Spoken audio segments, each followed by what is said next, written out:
My name is Paul Connolly, and in this programme I'm delving deep into the world of forgery and fake documentation. Now, obviously this is a huge issue in the UK, with no shortage of fraudsters perfectly willing to lie through their teeth to use them to get anything and everything they want, including jobs, entry to the UK, benefits, and even license to carry a gun. But how good are these forgeries?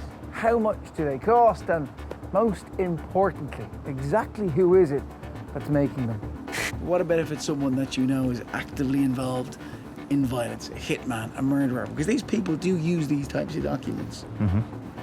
What's your attitude towards that? As long as they have the same kind of views as I do, they're cool. How can a hitman, how can a murderer be cool? I don't understand. What's his motivations? What is the purpose of the target? As long as there aren't innocents involved, which 99% of the time there isn't, yeah. That's what that man has to do with that man. They settled their deal. It's fair game for you. Yeah. This is the story of how I infiltrated the world of the forger.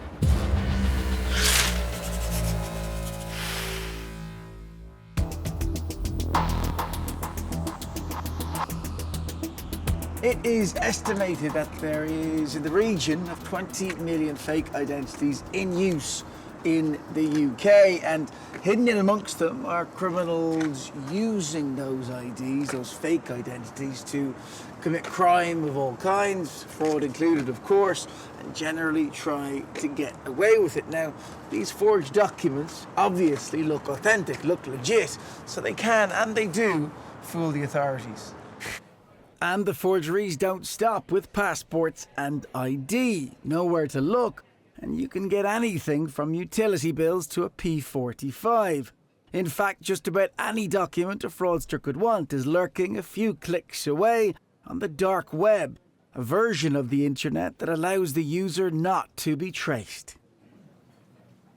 What some people, myself included, don't often consider is that it isn't such a bad thing for people that, say, live in countries where internet searches and browsing is heavily censored. For them, it's kind of fair game, isn't it? But what the dark web also does is give criminals somewhere to operate with almost absolute freedom. And they do. By simply downloading some software, anyone can access the dark web. So, she seems to be coming up with some links here for me. And these are links to allow me to plunge deeper into the dark web. Here we go, like a criminal in their version of a candy store. Within a matter of minutes, I'm being offered a cornucopia of illegal wares. Counterfeit money, hackers for hire, cloned credit cards. Okay, so here you are. This is when it starts to get really serious. So not only is there a single hitman offering his services, there seems to be a hitman network.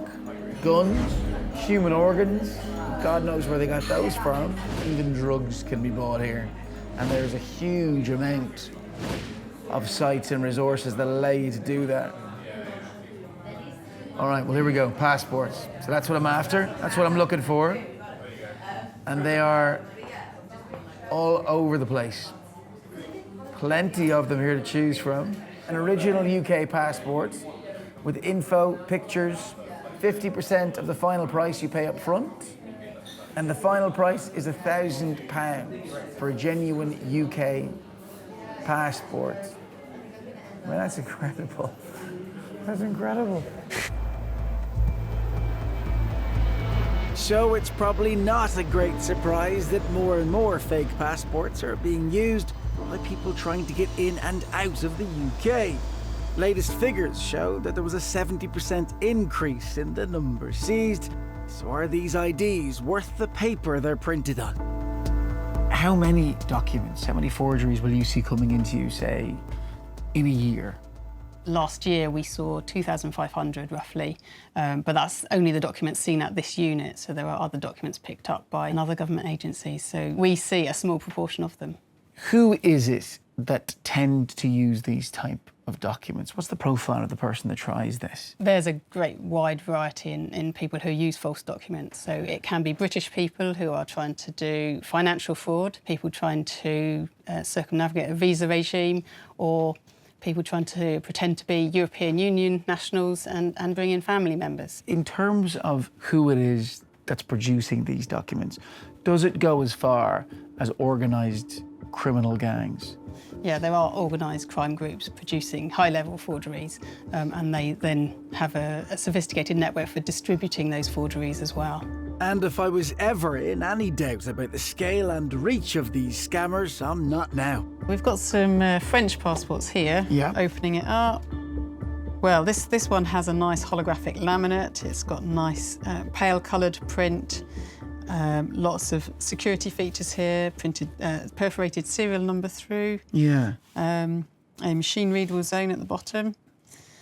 This one here, it just looks, the background print here looks a bit of a mess. So how quickly then did you twig that that was a forgery? How quick is it now that you can spot the difference between these types of documents? I would spot it even before I opened it. The cover gives it away for me. Right, so this is a higher level of forgery. So what is it then about this document that makes it difficult to determine it's a forgery? What's good about it in that way? Well, the main thing that strikes you about this one is the holographic laminate that covers the biodata page is very good quality. Right. It's got lots of detailed design within it. Even the extra small print has been reproduced.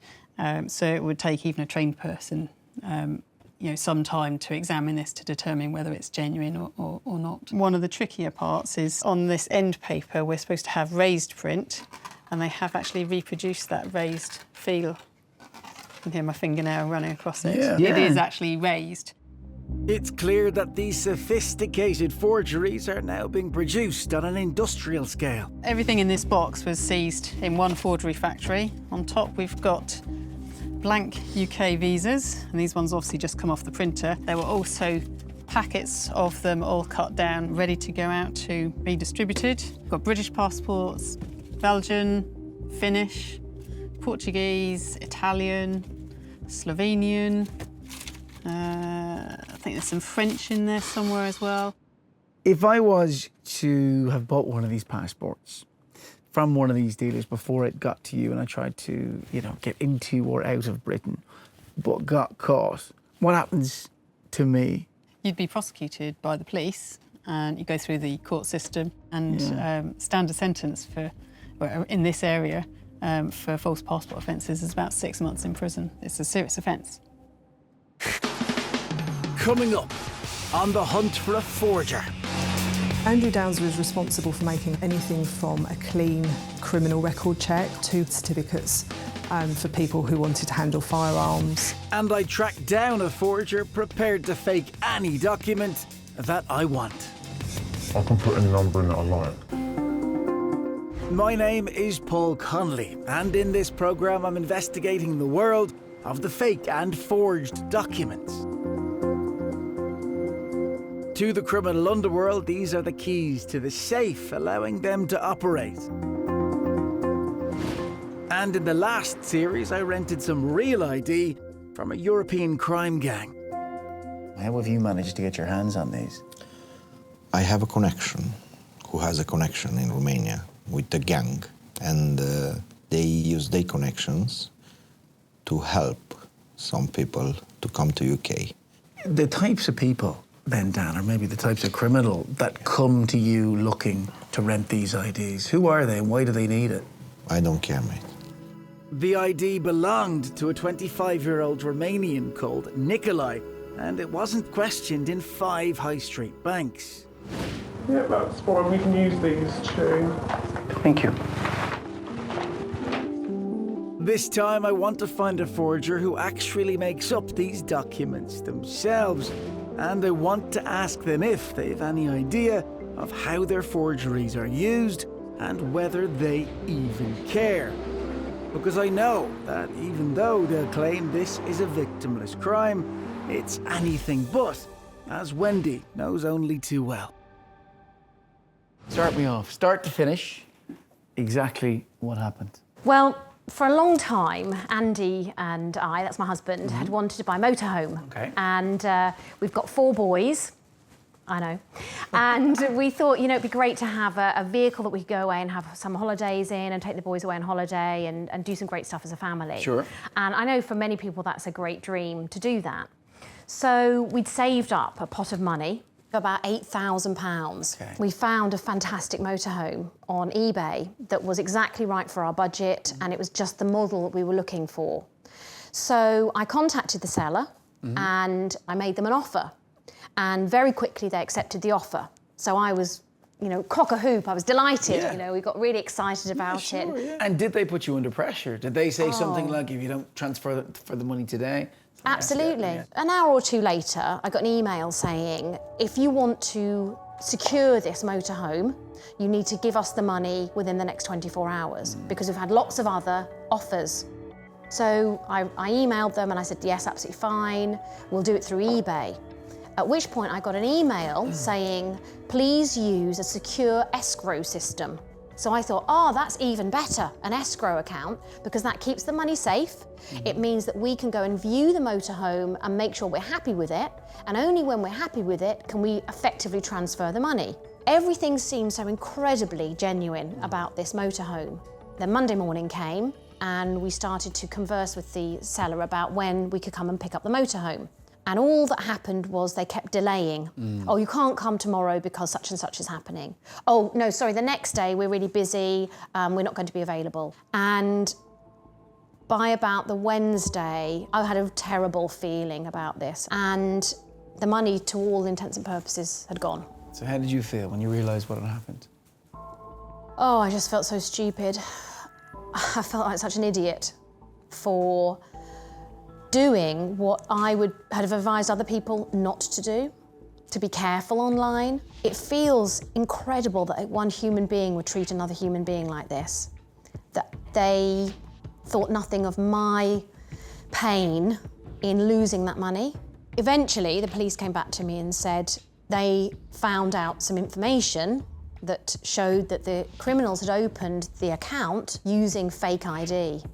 I can see it in your expression even now, that when you describe transferring the money and losing the money and being manipulated, you still feel bad. I felt incredibly guilty. I felt very responsible. Okay.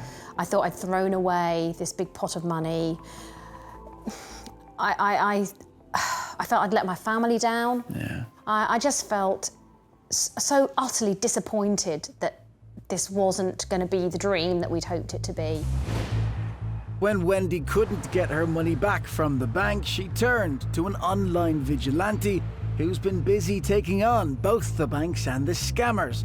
He's called Jack Buster, and he's agreed to talk to me online. Jack, how are you? I'm doing okay. Thanks for taking the time. So talk me through the steps of the specific type of scam that you come across most, because it involves bank accounts, doesn't it? It always does, yes, always. There's a bank account involved. Yeah. The bank account has been set up fraudulent. In other words, false ID has been used, false supporting documents. So when a victim of a vehicle scam, for example, online, transfers money into the bank account, the fraudsters will do their best to get that money out as quickly as possible before anyone notices. So what happens once they bite and they transfer the money into the account? Well, nothing. In a word, once the money is transferred, that's it. Job has been done. So the springboard for this scam seems to be a bank account set up in someone's name that doesn't exist. It's fraudulent. How is it happening, Jack? Well, they're doing it on an industrial scale. They bring in people from, generally speaking, from Romania. They are given some prepaid utility bills in the name that's going to be used for the bank account. Mm-hmm. They then go into a number of different banks. They'll show their ID card before they open up bank accounts. So what are the things, Joe Soap, the likes of me and you, need to watch out for when it comes to online ads? What are the red flags? If the price is ridiculously low, that's a red flag straight away. There's no reason why anybody would sell a car for a third of real value. Well, the second one would be the reason why, no matter what the reason, you can't see the vehicle. And until you drive it, don't send any money. Yeah.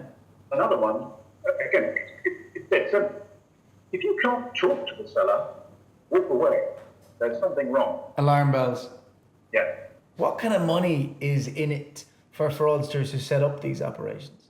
For vehicle fraud alone, the first 6 months of 2017, £100 million was lost for this kind of fraud by bank transfer. £100 million?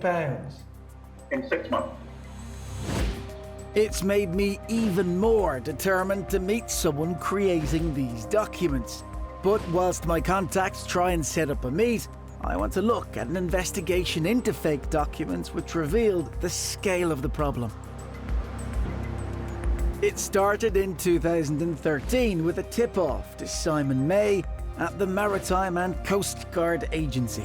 I received a phone call in my office from a training supplier who told me about a man called Richard Stanley who'd been selling a fake certification from his company, and he'd showed great concern because it was firearms training. Richard Stanley was an army veteran who had served in Northern Ireland, Iraq and Afghanistan. His military connections gave him easy access to plenty of ex-soldiers eager to make a fast buck.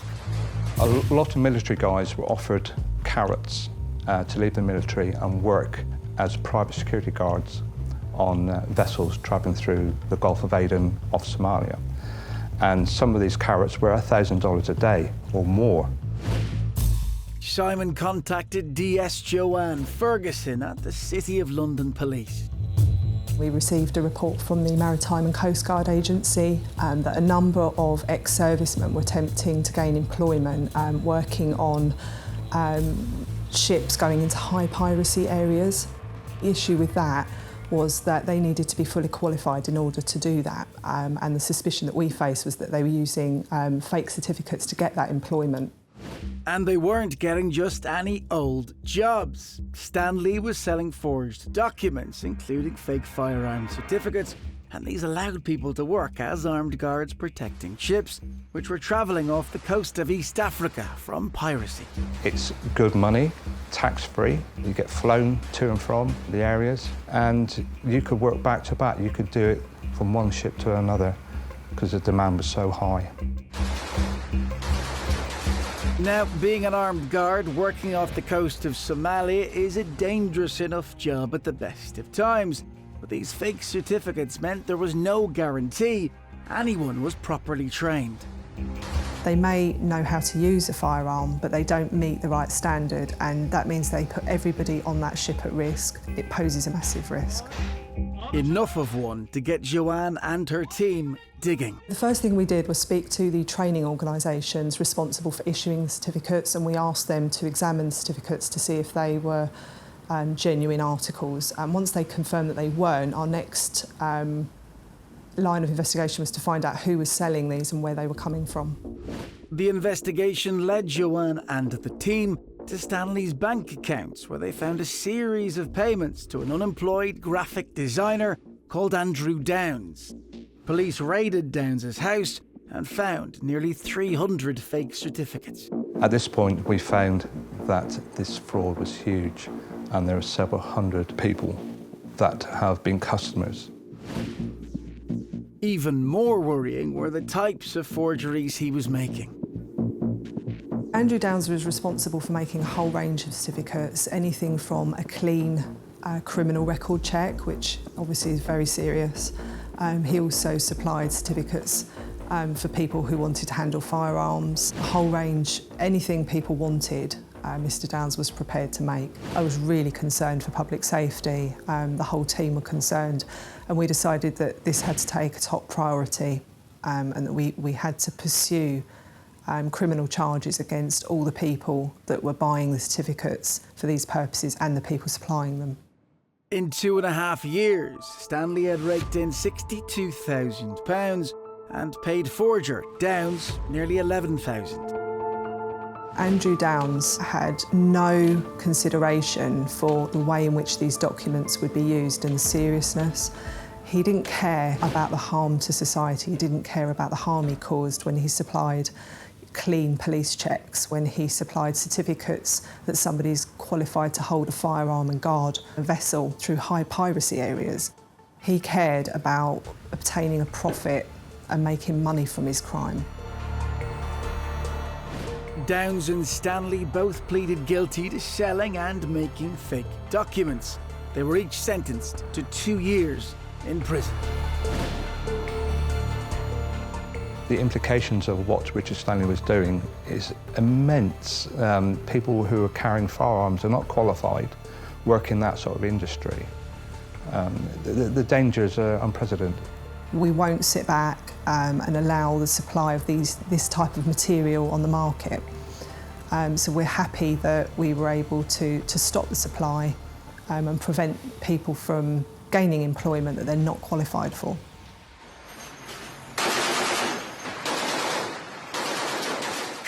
The honest truth is, it is more or less impossible to get honest figures of how much these criminal gangs are managing to steal by using this type of fake documentation. But look, it's obviously very, very big business and something I need to understand better. From a sex offender with a clean police check to a terrorist with a new passport, these forgers have a lot to answer for. So, for the past few weeks, my contacts have been trying to get me a face-to-face, and finally, they've come up trumps. I am on my way to meet someone who I'm told is a big player when it comes to fake IDs and documents in that particular black market here in the UK. Now, I'm very keen to know how it is that he's getting away with this, what kind of business it is that he does, of course, and in a wider sense, how big is this industry really here in Britain? He doesn't want his identity revealed for obvious reasons, and I don't even know his name.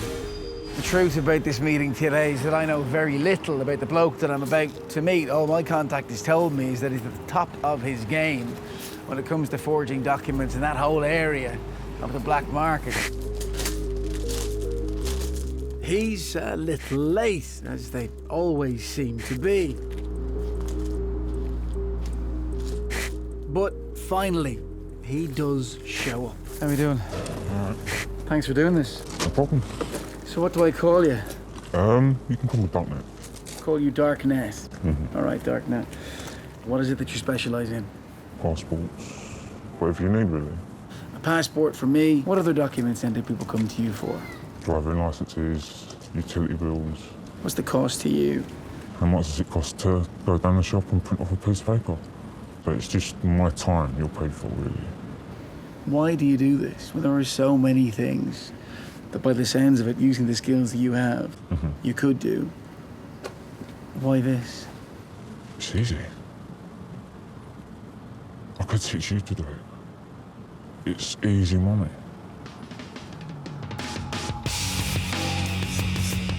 Coming up, I get deeper and deeper into the underworld of fake documents. 100% top grade passport that is getting you through any airport in the world. That is a scary, scary proposition. It's taken weeks to organise, but now I'm going face to face with a forger. Someone prepared to make fake documents for just about anyone for the right price. So it's money. You're doing this for money. Everyone in this country seems to get put into a category, and once they're there, they can't get out. And when you see a lot of that around you, it's troubling. You don't want to be like that. So you look for avenues and passions or something that can get you out. Well, mine was design, and not a lot of people want to pay for designers these days, especially certain scenes. So if this scene's paying me, then well, they're part of that scene. Put a figure on it for me. At your best month. Over £5 grand a month. So over £5 grand a month. I've had close to 10.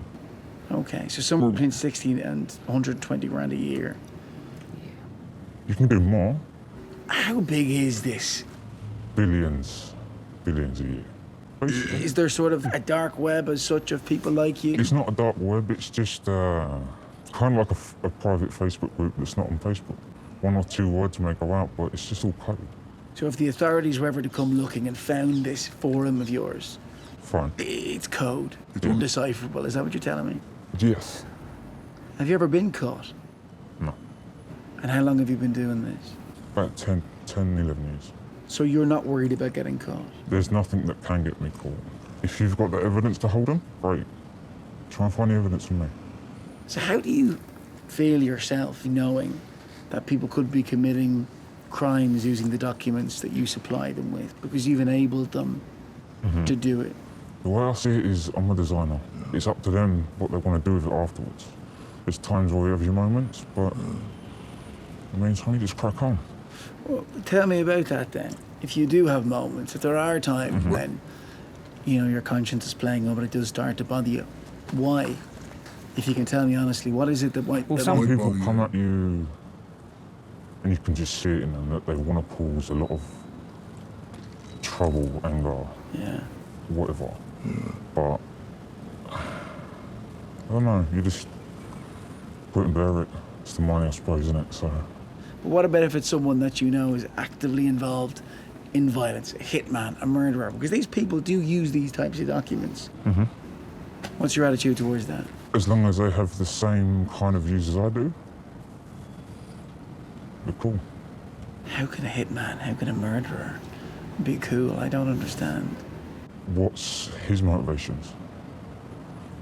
What is the purpose of the target? As long as there aren't innocents involved, which 99% of the time there isn't. Yeah. That's what that man has to do with that man. They settled their deal. It's fair game for you. Yeah.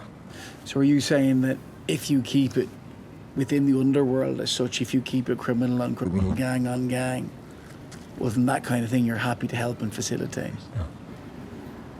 I don't believe, having spoken to you for a while, that if a terrorist comes to you, if a murderer Oh comes yeah, to you... no terrorists, no. Come on, there's So a now line. you have There is a standards. line. So now you have There is a standards. line. All right, for sure. Well, tell me where the standards are then. Where is your line?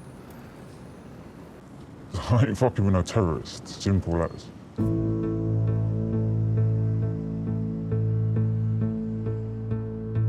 So what would you say then to someone who's watching this tonight and they're thinking to themselves that you are the lowest of the low, that you are an absolute bottom feeder? They'll describe you as potentially scum because you furnish very serious criminals with documents that will allow them to either escape the country or stay here and commit crimes. So to a person that would believe that, how would you justify what you do? Depends on the situation. When it comes to IDs, what are these people fleeing from in their own countries? Murder, rape, bomb threats every day. Could be shot by military on both sides. So everyone's got their own story. So you feel like a little bit of a vigilante maybe? In some ways. Raging against certain cases. in a way, okay. Final question. Are your family still alive, if you don't mind me asking? Yes. Okay. Do your family know what you do for a living? And I'm a designer, let me put it that way. Okay. Do they know what you design? No. So what is it that would stop you from telling your family what you do, honestly? I don't know, it's just always that you don't want to disappoint home. So if you were to sit down and tell your parents, this is what I do, I'm a black market forger or specialise in selling documents, do you think they'd be ashamed of you? I'll probably get a slap round the head. Yeah. Okay. Because in that situation, one or both of your parents, if they're still alive, of course, are going to look at you and not see their son anymore. They're going to see a criminal because that's what you are. And that's what they will then brand you as. So how does that make you feel? What do you think about that? Depends on the laws at times, really. It doesn't. It's always illegal. But to what extent? To every extent. So just do me the courtesy of answering the question honestly.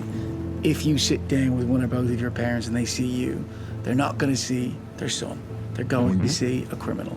So how does that feel to you that could and would maybe happen? There is a bit of a disappointment there, that's all. I've done what I've had to do to survive. Simple.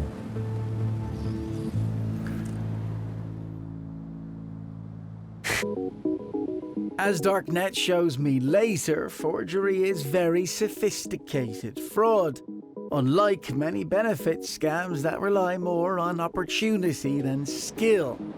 Even though I've come across some pretty audacious cheats who'd massively exaggerated just how incapacitated they were, these fraudsters never cease to amaze me.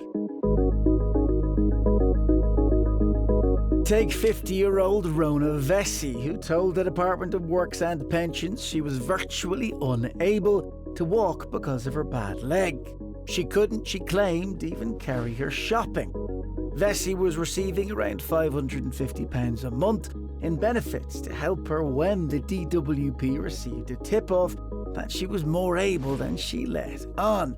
So they decided to mount a surveillance operation and see exactly what was going on. Quite a lot, as it turned out. They filmed Vesey marching whilst playing the drum on 3 separate occasions, seemingly as fit as a fiddle. Vesey had to pay back the £6,251 she'd received in benefits and was given a 10-week curfew between 7 in the evening and 7 in the morning.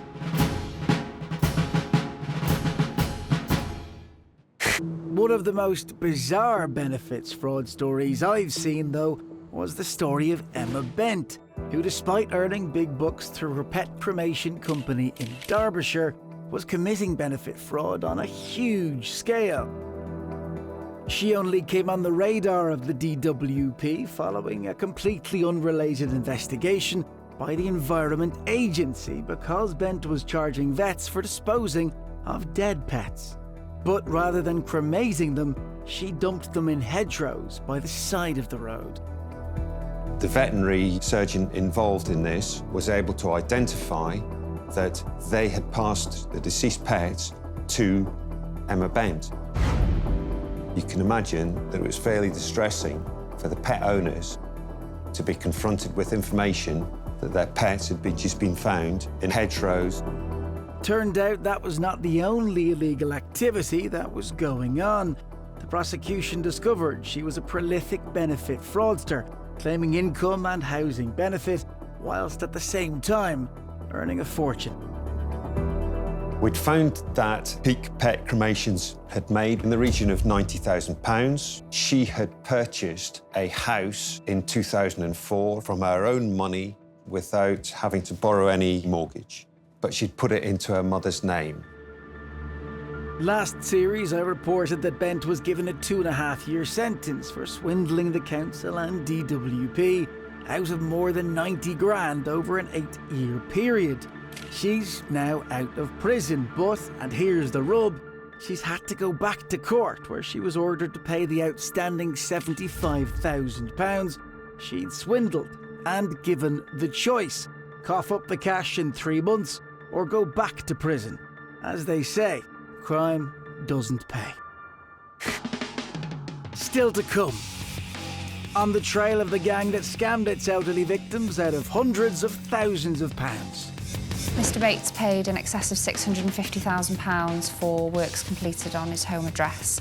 The surveyor valued the work that had been completed at £8,000. And this forger shows me just how easy it is to create any document I could want. That's not bad at all. That looks pretty much exactly like the real thing. From romance fraud to fake drugs, boiler room scams to dodgy car insurance, these scams all have one thing in common. They take advantage of the vulnerable, people who take things at face value, which then turn out to be anything but. This next fraud, though, takes the biscuit. This gang tricked their elderly victims into parting with hundreds of thousands of pounds. DC Catherine Walker from North Wales Police started investigating them by following a tip-off from a bank concerned about one of their customers. It was an elderly, vulnerable victim who'd paid out large sums of money, so I was immediately concerned. 89-year-old retired teacher Menwyn Parry lived in Bangor. Miss Parry went into a local HSBC branch. She went in to see whether she had enough money in her bank account to pay the builders. The cashier was concerned because Miss Parry had paid out large amounts of money in the months prior to that, and they informed Trading Standards that they believed she was a victim of rogue traders, who in turn informed ourselves. Police discovered that Miss Parry had paid out £61,000 for works to her roof by a local builder called Stephen Jones. DC Walker's first task was to warn Miss Parry that Jones was more than likely running a scam. Miss Parry was very shocked and upset. She was a lady who always had faith in people. She always saw the good in everybody. One major thing for Miss Parry was that the builders that attended her home address spoke Welsh, which was her first language, and she believed they were trustworthy people because of that. Unaware the police were onto him, it wasn't long before Jones was back for more money. This time, Miss Parry called DC Walker. I went to see Miss Parry straight away and informed her she was not to pay any more money to any builders who attended her home address. Jones had presented 4 new invoices for more work that he claimed he'd just done on Miss Parry's roof, but it didn't add up. I'd attended Miss Parry's house on numerous occasions and could clearly see that no recent works had been undertaken. She would tell us things like the builders had told her they'd come into her roof space from next door. I obviously knew that that wasn't possible, that there'd be no access into her loft space from the houses next door. I didn't believe that any work of any great value had been completed from my visits. Police then called in an independent surveyor to look at the roof, which, remember, Jones had charged Miss Parry £61,000 to repair. He valued the work at well under £2,000. And she wasn't the only one. Former school caretaker, 84-year-old John Bates had health and mobility problems, but that didn't stop Jones and the gang swindling him out of his entire life savings. Mr Bates paid in excess of £650,000 for works completed on his home address. The surveyor valued the work that had been completed at £8,000. The investigation revealed that, along with Jones, there were 9 other people in the gang, including Jones's wife and Bedwyr Roberts, a security guard from Bangor who, along with other members of the gang, had been laundering the money. Cheques would be paid in, and within a number of days after the cheques have cleared, the money would be withdrawn in a large number of transactions, so it wouldn't be taken out in one go, or the money would be transferred to other defendants who in turn would then take the money out as cash from the bank account. Jones and the gang had conned their elderly and vulnerable victims out of almost £750,000, but they left a trail that landed them in court. All 10 defendants were found guilty of all of the charges brought against them, which hopefully brought some closure for some of the victims. In terms of the money that they'd lost, I don't believe that justice has been done in returning any of that money to the victims. Stephen Jones was jailed for 8 years, and Bedwyr Roberts got 6 years. Menwyn Parry died before the trial had finished. It's taken weeks to set up, but I've finally got a face-to-face with a forger, someone who's prepared to make pretty well any document for anyone who'll pay. And now he's agreed to show me what he can do. So what is it you're showing me here? What have we got? Well, here we've got a HSBC bank statement that, if you want, we can throw in your name. So you can doctor this for it to look like it's mine. It's ready for doctoring now. This is just a standard software package that can be bought off the shelf or online, is that right? Yes, yes. So you don't need to be an expert, you don't need to be a criminal to get access to this? No, no. What's your last name? Connolly. So my full name is Paul Connolly. Okay. So C-O-N-N-O-L-L-Y.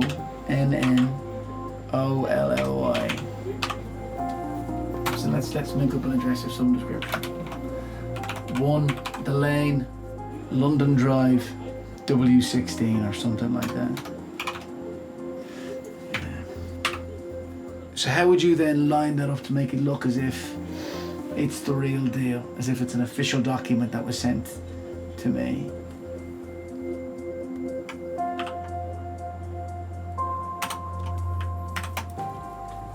That's not bad at all. That looks pretty much exactly like the real thing.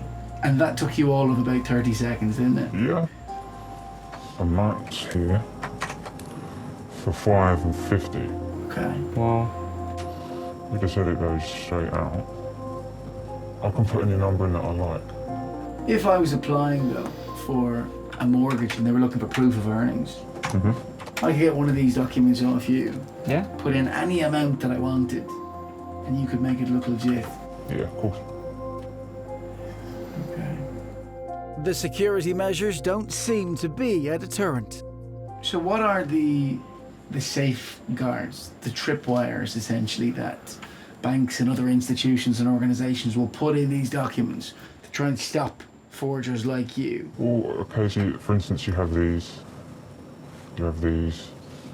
So these are barcodes, like a QR code that is scannable by a computer and read.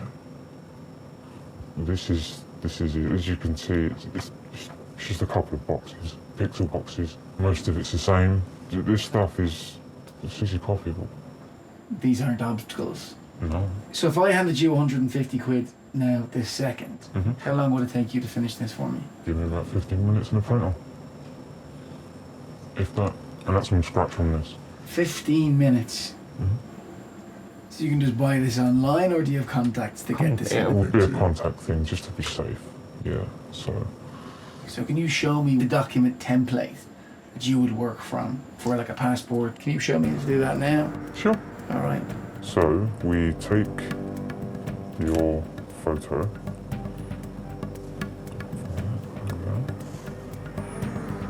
And bring this in. Yeah. I've taken out all identifying marks of the original example. Okay. So we're not going to be infringing on anyone's identities. Again, this isn't taking you very long. No. Because the tools I have at my disposal are so easy and powerful to use. So the fail-safes that are in these passports, the so-called tripwires that make it impossible for people like you to forge these documents and make them passable all around the world, you're saying they're not strong enough, they're not good enough, Yeah. and that you can get around them. Yeah. So 100% top grade passport that is getting you through any airport in the world. Yep. That is a scary, scary proposition. Now, it's fair to say that I am no expert when it comes to forged or counterfeit documents, but they, to me, look to be good quality and were done in a worryingly small, minute amount of time. So whilst I knew this business existed all over the UK, after that, it's genuinely made me believe that it's bigger than we thought, that this is not only a business, but a booming and a growing business at that.